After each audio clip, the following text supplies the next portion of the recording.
Yeah. Morning, Joan. Morning, Mr. Perrin. 22 minutes late. Escaped Puma, Chessington North.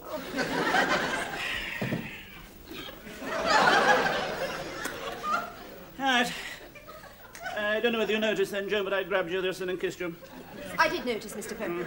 You don't mind? I find you very attractive, Mr. Perrin. Yes, of course. But the point... No. The point is, Joan, I'm married to Elizabeth. You're married to Tony. This is my office. You're my secretary. And it isn't normal, even in the late 1970s, for bosses to come in on Monday mornings, grab their secretaries and... Is it? Well, you told me last week, Mr. Perrin, that you didn't want to go on and on being more and more successful. You were tired of being a rich, powerful tycoon, and you were going to destroy your image by behaving eccentrically and by shocking people. Yes, I did. Well, therefore, I'm not at all surprised when you start behaving eccentrically. I'd have been far more surprised if you'd sat at your desk and said, dictation time, Joan. Yes, I see. Of course, if you want to shock people, you ought to kiss me in front of Tony or Elizabeth. I will. Thank you, Joan. I'll do that. Yes, yes. In any case, I have a very good opportunity to shock people. I've been invited to give an exclusive interview on BBC One, ITV, or BBC Two. Oh, but that's wonderful, Yes, Mr. Perrin. Which have you decided to give an exclusive interview on? I decided to give an exclusive interview to all three, Joan.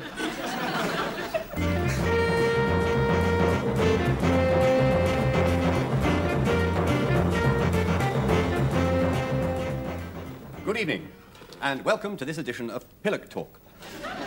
Less than 3 years ago, Reginald Perrin opened a shop called Grot in the dreary London suburb of Clinthorpe. In its window was a sign which said all the articles sold in this shop are guaranteed useless. Reginald Perrin now has his own factory, almost 60 Grot shops in Britain and on the continent, and last Friday he announced record profits. Reginald Perrin, you sell useless goods? Yes, utterly useless, yes. Cruet sets with no holes, checkbooks for the Dogger Bank, tins of melted snow, self-lowering flour, all that sort of thing, all utterly useless. So you're a con man? Good heavens, no, of course not. I always announce very clearly that the items I sell are useless, yes. Con men don't usually go around wearing a sandwich board saying, look out, I'm a con man, do they? No. No, I'm providing a valuable social service. Mr. Perrin, are you trying to tell me that you're providing a valuable social service? No. You said you were. Exactly. I'm not trying to tell you I'm succeeding. If I'd said I like squashy bananas, I would have been failing to say I am providing a valuable social service. But I didn't say I like squashy bananas, I said I am providing a valuable social service. Thus succeeding brilliantly in saying I am providing a valuable social service. In what way are you providing a valuable social service? Well, for one thing, people like to leave useless objects lying around the house. It shows they can afford to spend large sums of money on useless objects. Large sums of money? So you admit that your prices are high? No, that's not the word I'd use. What word would you use, Mr. Perrin? Exorbitant. Would you say the goods I sell are shoddy? Yes, I would. Yes, so would I, yes. Quite agree. Yes, wouldn't you say people think, good, what a liberty, I could have made that for 10p? Yes. Yes. Wouldn't you say that gives them a warm feeling of superiority over the makers? Yes, I suppose so. Yes. Wouldn't you say that was providing a valuable social service? Mr. Perrin, I ask the questions here. Tell me, Pillock, do you think it is Pillock? Is it not? Tell me, do you think it is a healthy situation at Pillock? A healthy situation in a funny name in a free country that you should have the right to ask all the questions? Well, of course I do. I'm the interviewer. Tell me, Pillock, can't you? Why did you take up interviewing? Well, you see, as a child, I was rather sickly. I had these weak lungs. So the doctor suggested that I took up television interviewing. I see. And Reginald Perrin, thank you. And now, a man who farms worms. Yes, worms.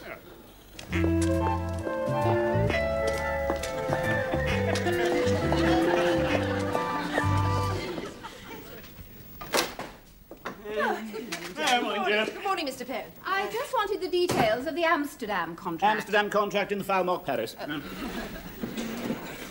Yes, got it, thanks. Darling, you may not have noticed I'm kissing Joan. Yes, I did notice, darling. See you at lunchtime. Don't you mind? Well, it's one of your little games, Reggie. Shocking people is one of the things you do. But don't you mind? Oh, you don't mean it. I mean, you wouldn't do it in front of me if you meant it, so why should I mind? But darling, Joan, please. Darling, I mind that you don't mind. Oh, good. I'm glad that you mind that I don't mind. Now, I must rush if you don't mind. No, I don't mind. I thought you were very good on television last night, Mr. Perrin. Good? Well, he thought he'd make you look ridiculous, but you certainly put him on a spot when you said you saw the whole thing as a social service. Yes, I suppose I did. You were really a great success. Was I? We soon put a stop to that. You watch me tonight on ITV.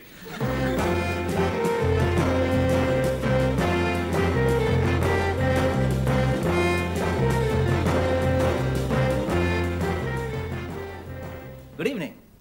Quite a storm was caused by our common market discussion on the World Tomorrow Today yesterday. And we'll be returning to the subject on the World Tomorrow Today tomorrow. But today, We have the mastermind behind Grot, the man who is to useless rubbish what Hans Christian Andersen is to mermaids, Reginald Perrin. How did you first get this extraordinary idea for Grot? Well, this is the age of built-in obsolescence, Mr. Honeydew. I just built it a bit further in. Yes, the things I sell are obsolete before you even buy them. But I'd like to go a bit further. Ideally, I would like to sell goods that fall to pieces in the shop. What a gift to capitalism that would be. Oh, dear, it's fallen to pieces. I'll have another. Certainly, sir. Oh, dear, that one's fallen to pieces too. I'll have another, and so on. And yet you regard your shops as a social service? No. But you got on record as saying that. Ah, yes, that was yesterday on Pillock Talk BBC One, which you asked me not to mention. Yes, well, you did agree Pillock Talk BBC One, you asked me not to mention. Yes, well, you agreed to appear... BBC One, you definitely asked me not to mention. Yes, well, you agreed to appear exclusively for us. You didn't tell us you were appearing on Pillock Talk BBC One yesterday. I didn't tell Pillock Talk BBC One yesterday I was appearing on The World Tomorrow Today. Yes, but you appeared on that first. Yes, well, I'm telling you different things. I must give you value. No, yes? Anyway, the viewers don't want to hear us squabbling, do they? Yes, they do. It's a lot more interesting than listening to the reorganisation of local government boundaries. That's boring. Yes, take my advice, viewers. When I finish, switch over to BBC Two. There's a Swedish film on there about a horse knacker's daughter from Uppsala whose hobby is taking off her clothes. Mr. Perrin. Sorry. So, when you said your shops were a social service, you were lying. Yes, I'm a congenial liar. Don't you mean a congenital liar? No, congenial. I'm enjoying myself. To tell you the truth, Sherry, do you mind if I call you Sherry? No. To tell you the truth, I started the whole thing off as a joke. I'd spent a quarter of a century in puddings and I was feeling a trifle stifled. So I decided to try something else. I started Grot. But now I'm much more interested in my bankruptcy. How can our viewers know if you're telling the truth now? They don't. They may as well switch over to the horse knacker's daughter. Thank you, Reginald Perrin. And now, for a vexed and highly fascinating subject, the reorganisation BBC of... Two. She's down to her brow already.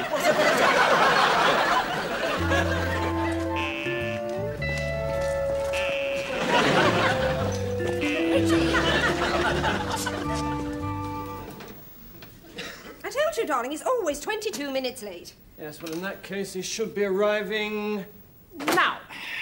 Morning, Jim. Oh, morning, Tony. How are our young marrieds today? Oh, fine, Reggie, fine. Good. Mr. Perrin! What on earth are you doing? Sorry, Tony. No, what are you doing, hitting Reggie like that? Well, he kissed me, Tony. Yes, I kissed her, Tony. Yes, well, I don't mind. I don't mind. Yeah, well, I expect you to do things like that, Reggie. I mean, it wouldn't be you if you didn't do things like that. Yes, but I mean... Anyway, look, I must rush. It's Panic City today. Rushed off our Feetsville. I just popped in to congratulate you on your TV appearances. You don't think they were good, do you, Tony? Good is not the word, Reggie. There is a word, and it's a word I don't throw about lightly, but on this occasion I've got to use it. Great. God, the next thing we know, David Harris Jones will be walking through that door saying, "Oh, Reggie, you were super!" Oh, yeah. God. How could you think I was good? I contradicted last night everything I said the previous night. Exactly. And that bit about the bankruptcy. Great. Can't wait for tonight.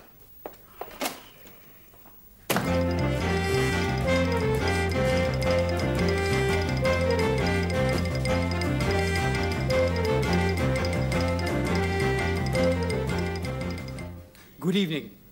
Britain in Europe. This week we meet Reginald Perrin, one of the most fascinating men on the British shop scene. High street prankster or social visionary? Well, Europe will soon have a chance to find out.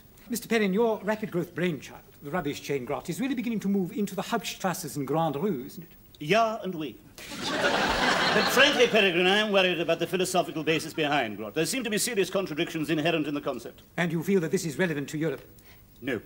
But it's Europe we're interested in tonight. You may be Peregrine, I am not. Yes, but we are doing a series on Europe. Hard luck. But I mean, last week we discussed the success of the British washing up liquids. I mean, they're taking the Iberian Peninsula by storm. No, they're cleaning up, are they? Yes, they're washing up liquids, cleaning up is very good. But Very good, excellent. To get back to Europe, Yes. have you made any marketing surveys on the continent?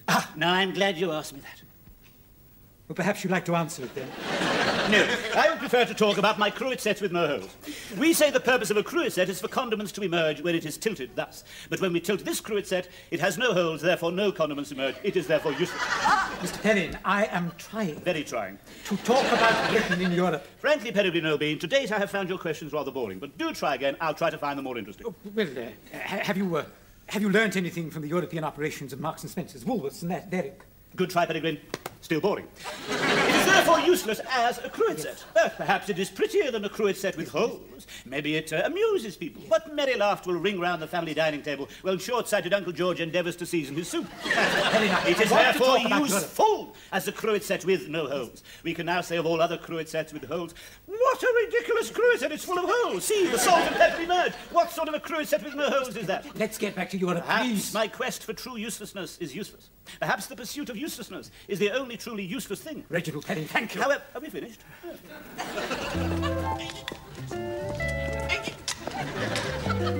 Reggie!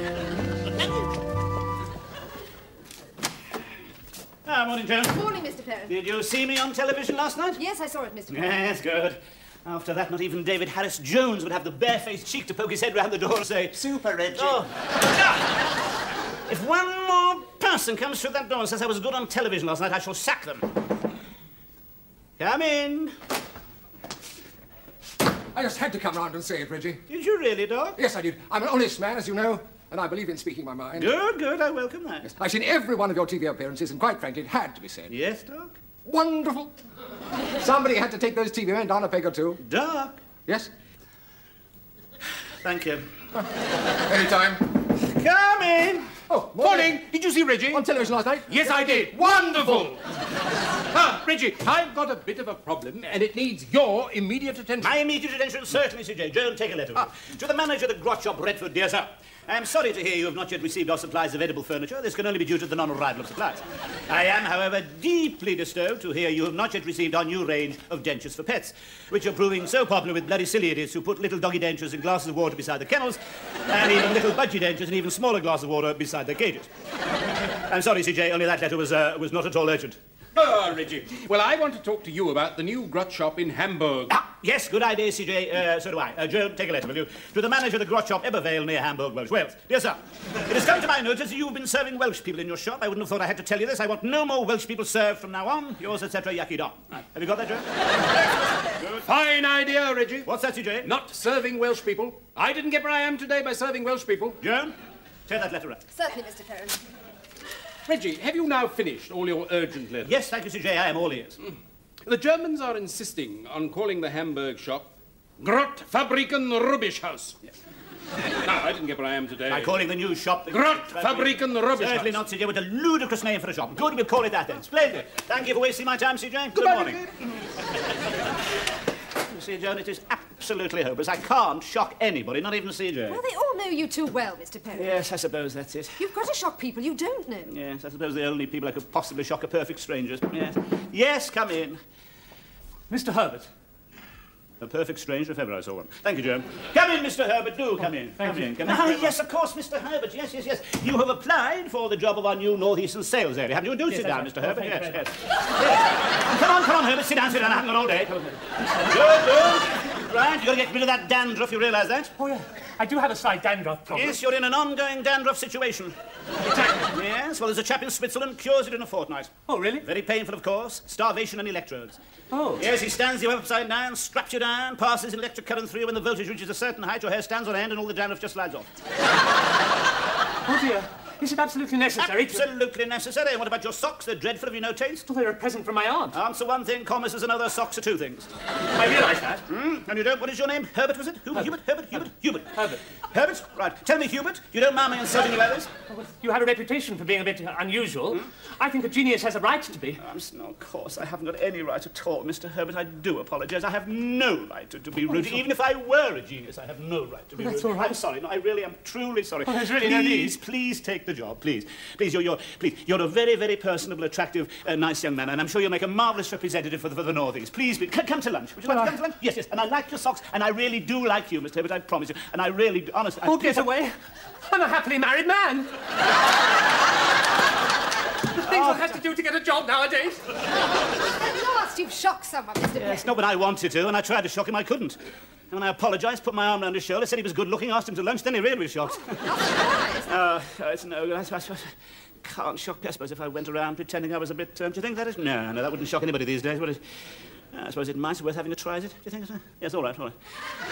Yes, send for one of the managers of the grot shops. Yes, anyone will do. Certainly, Mr. Perrin. All right. Really, John, there must be easier ways of disgracing myself than this. Is that him? Yes. Oh. Good luck.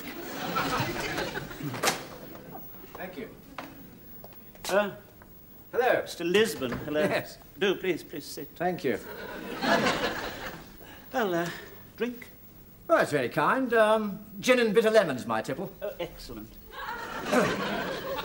Like chaps who drink gin and bitter lemon. Well, I suppose you're wondering why I've asked you here. Yes, I am, as a matter of fact, Mr. Perrin. Haven't done anything wrong, have I? Not yet. It's Percy, isn't it? Yes. Yes. My name's Reggie. Call me Reggie. Cheers. Cheers, Reggie. Oh, well, this is nice. These are the 70s, aren't they, Percy? Yes. Yes, exactly. The late 70s. Yes. Yes. Of course, they are nearer the 80s than the 60s. Yes. Absolutely. Taboos are breaking down. Certain practices once considered horrifying are now de rigueur in certain circles, aren't they? Yes. I'm a married man, but that doesn't prove anything, does it? No. Fight against it. God knows I fight against it. Well, I went to a boarding school, and that's all there is to it. There's nothing I can do. But there we go. I'm not making myself very clear, am I? Yes, you are. Am I? Yes. You're suggesting... Yes, I know. I'm sorry, Miss Lee. I'm sorry. I really don't know what came over Miss Lisbon. I'm dreadfully sorry. I really am. I'm not. What? I'm free any night next week. Next week? No, next week. No, next month, I'm afraid. I've got to wait. And the month after. Oh, because that's the time. You must rush. Look, I have a friend who lays on business orders, if you're interested. I mean, it's very discreet. There's no risk of any scandal. Ah, well, that's no good. Yes. Bye-bye, Percy. Yes, goodbye. Are you all right, Mr. Perrin? Only just. God, you certainly can't shock anybody these days, can you? Except yourself. Yes. Well, I'm not going to go, Joan. I'm going to make one last effort. One supreme effort. What? Yes. Yes, I know what I'll do.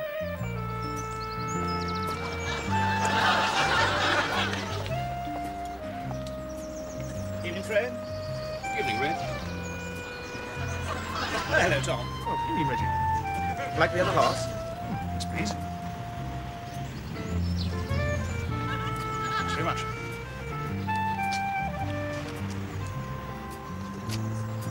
How are you, Mrs. Jackson? Fine, thanks, Mr. Perrin.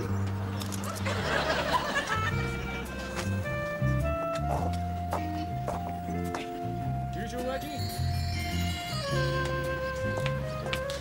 Cheers, Reggie.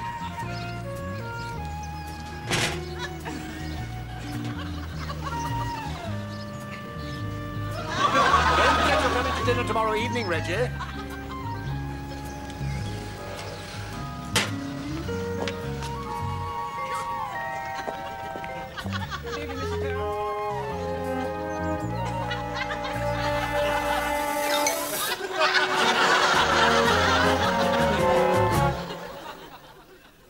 There's only one way out. Darling, Yes? do you remember my going away, leaving my clothes on the beach and carrying on living, pretending to be somebody else? Okay, of course I do. It's not the sort of thing that happens every day. No, of course not. Why do you mention it? No, nothing, darling. No, just conversation. Yes, you're right. It's not the sort of thing that usually happens once, let alone twice. Oh, well, of course it wouldn't be likely to happen twice. Reggie, you're not thinking of going off again? No, of course not. No. I realise, darling, my place is by your side. Oh, good. This time I want you to come as well. Please, darling, what does grot matter? What does Perrin products matter? What does the house, all these possessions matter? It's us that matters, darling. Yes, but what about the family? Oh, we'll see them, I promise. We can come back when it's all blown over. We can see them then. Yes, but we can't just go off without saying goodbye. No, of course not. No, we'll say goodbye, darling. But if you say goodbye, they'll know what you're going to do. Ah, yes, that's true. Yes, we better not say goodbye. Then we'll, yes, I know. We'll say hello. We'll have them all round and we'll say, hello. How's that? Darling, you're absolutely sure about going away now, darling. You really are. Reggie, we've talked about it all night and all day. Yes. You have promised me that we'll see the family again one day. Right. You were determined to go, and you are more important to me than anything else. So I have told you that I'm absolutely sure that I want to go. So please don't let's talk about it anymore. Sorry, darling. Shan't say another word. Sorry. absolutely sure, darling. You really are. Reggie! Yes, all right, sorry, darling. Sorry, I really don't deserve someone like you. No, you don't. Oh, they're here. Now, don't forget. Hello. Just come down to say hello. Hello. I'm just saying hello. Hello. Yes. Come in. Oh, hello. Oh, hello, Linda. Hello, Dad. Oh, hello. Hello, Reggie. Jimmy, hello. Hello, Reggie. Sit down, please. Sit down. All of us. Yes, come on, darling.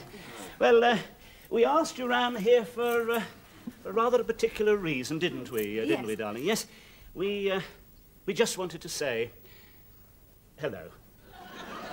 Now, that's out of the way. Now we can relax. But, Dad, you said that the way most people say goodbye. Did I really? Good Lord. Well, in a sense, you see, it is goodbye. Darling? No, please, let me deal with it. You see, Reggie and I are going somewhere, and we just wanted to have you round just to say goodbye. Where are you going? Oh, well, we thought... Yes, where are we going, darling? Woking. Woking. Yes, we're going to Woking. Yes, that's right. Yes. Why are you going to Woking? Well, we just... where are we going to Woking, darling? To the flower show. Yes, that's it. We're going to Woking Flower Show. Oh, to the flower Yes, show. yes. That'll be nice. When is it? Mostly it's when is it, darling? Tomorrow. Tomorrow, yes, it's tomorrow, the flower show. That's Well, it, yes. that'll be a nice day out, won't it? I'm not a flower person. Interesting chaps, Flowers. If Hitler had bred pansies, there wouldn't have been a war. So we thought we'd have you all round to say goodbye, just in case something happened to us on the way to Woking, and we didn't see any of you for quite a while, didn't Yes, we? that's right, we did. Cheers. Cheers. I'm not a champagne person, thank you. Does blow you out a bit. Oh, thanks.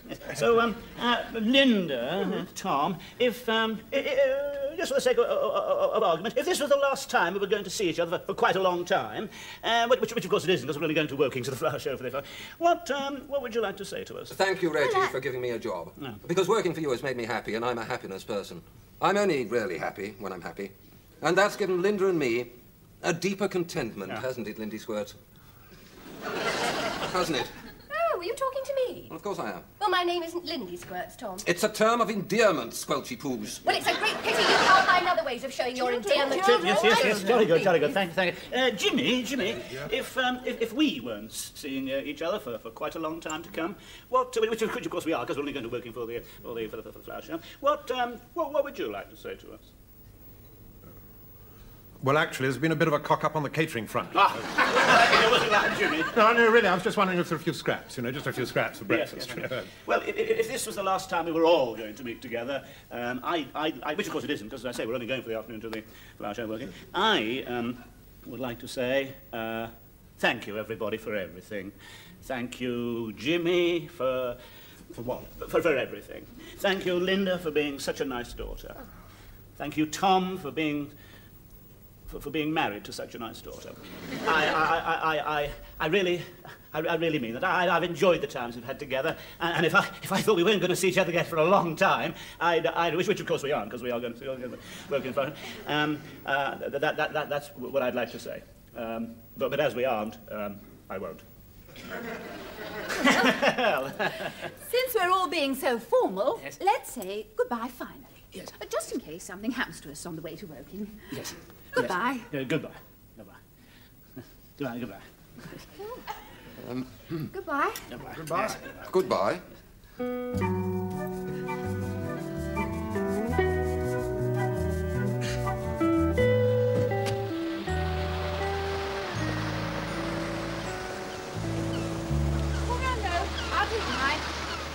From now on, we're going to be equal partners. After all, I did marry you twice.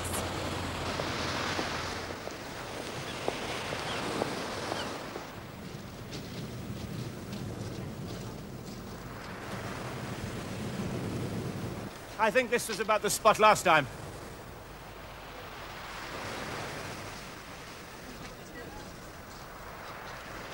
Goodbye, old Reggie's clothes. Goodbye, old Reggie. Goodbye, old Elizabeth's clothes. Goodbye, old Elizabeth.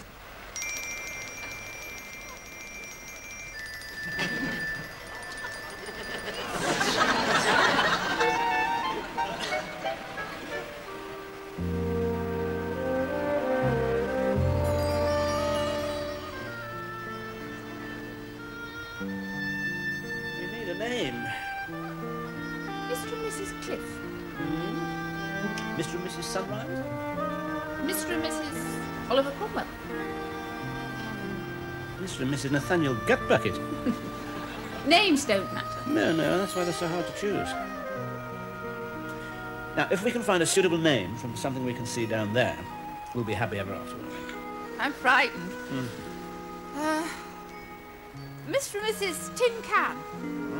Mr. and Mrs. Dead Thrush. Mr. and Mrs. Slug. Mr. and Mrs. Rabbit Rottens. Mr. and Mrs. Gossamer.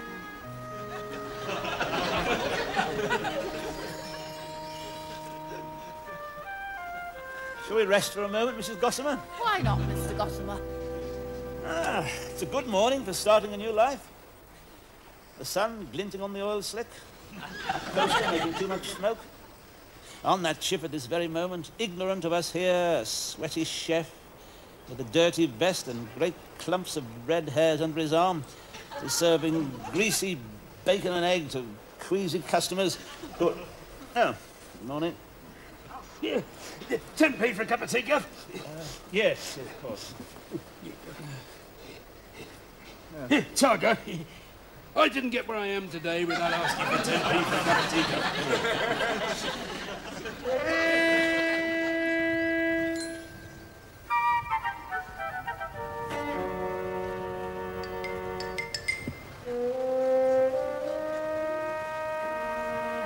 Darling, look. You see, darling, it's catching on. Everybody's doing it.